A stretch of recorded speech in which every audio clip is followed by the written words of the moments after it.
Une maquette de la prison de la Bastille, taillée entre 1789 et 1790 à partir d'une pierre du bâtiment disparu, a été identifiée à Nevers. Voici son histoire.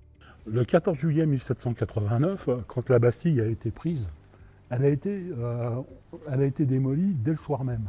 Et donc en fait, quand l'Assemblée s'est rendu compte de ceci, donc dès le lendemain, ils ont cherché, ils ont trouvé un entrepreneur de travaux publics qui avait les moyens financiers de pouvoir employer 6 à 700 personnes tous les jours, ce qui n'est pas rien quand même.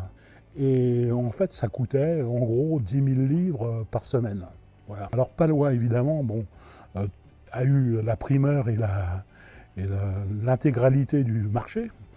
Pour remercier l'Assemblée, il a décidé de confectionner autant de miniatures de Bastille qu'il y avait de départements.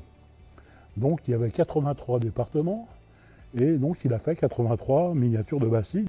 Elles ont été donc envoyées par des commissionnaires qu'on appelait les apôtres de la Bastille. Et ils sont partis dans toute la France dès que les Bastilles étaient construites pour pouvoir les donner à tous les départements, donc aux chefs-lieux des départements, afin que les chefs-lieux s'en servent pour montrer aux gens ce qu'avait été cette fameuse forteresse qui était tombée, donc un an avant, et qui représentait l'Ancien Régime.